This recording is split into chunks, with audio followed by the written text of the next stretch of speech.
Thobo Khathola is an education specialist, and in this day and age when we are talking about financial constraints, what should be done with regards to the budget allocated and what we need to do in the education sector? Yeah, Reggie, I think the main thing we need to look at is also infrastructure.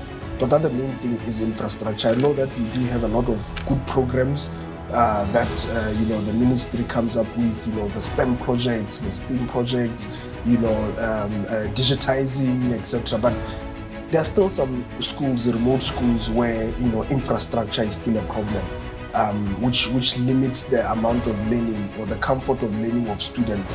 If students are learning in a classroom which is dilapidated, there's no stationery, there are no textbooks, how do we even expect to have a conversation of AI and the fourth industrial revolution when the classroom itself is not in a good condition? Or sometimes even students are forced to go and learn outside under the trees, things that we've seen 20, 30 years back, even up to today. The schools in Gaborone, think if you drive past the primary schools, you can see some of the students are learning under the tree.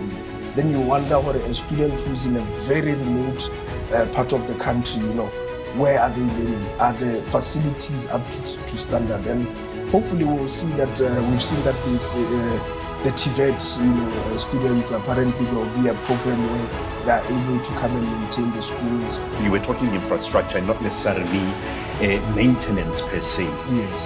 So you believe that infrastructure is what is key at this point in time. We should ensure that every child is able to access a housed classroom, yes, as well as before even we get to issues of what they are going to be using in there. Yeah, the basics. I mean, just the simple desk, chair, that comfortable desk, comfortable chair that a student can use. We've actually been privileged as Lion Tutoring, the company that I own. We've been tutoring students in other, public schools, and we'd see where students would need to write on their laps. Imagine doing that long enough can have an impact on your back, So some of these things, and me being an advocate of digitization and fourth industrial revolution, I think people might be confused to say they would expect me to talk more about, let's buy the computers, let's put in the internet, but you put the internet in a school that the students don't even have desks or chairs, So I think hopefully that will be the case, because we have high student to teacher ratios, as high as 40:1, 50:1, but hopefully with this new construction of schools, we can get that ratio lower. What needs to be done? And is government on the right track in thinking, okay, this is where we should go? Yeah, no, absolutely. Government is on the right track. And being privileged enough to do business also in South Africa, I've seen that your TVET colleges, your FET colleges, they are able to absorb a lot of, people who are able to do skills that can put food on the table. If you are not able to do electrical engineering, but you have a passion, Yamotlakaso, an electrical passion, you can go to your TVET college and do, a degree where you can be able to wire a house, you can be able to do bricklaying, you can be able to do plumbing. And once you've graduated from there, you can be marketable in the job market. You can literally even start your own business as a plumber. The issue has been coming up over and over again to say we are training people who are mismatched to what our industries want. Are we ever going to get to the point whereby we do that? Yeah, no, there's a huge mismatch between what the industry demands and global industry, because remember, the people that are working and making money in Botswana are not just people who are physically in Botswana. Because of the fourth industrial revolution, you'll find some of these banks or institutions, even ourselves as Lion Tutoring, we have a lot of employees who are in other countries, but they are able to work online. They are able to tutor students who are here. They are able to do administrative duties, accounts, finance duties in Nairobi, in Cape Town, in Johannesburg.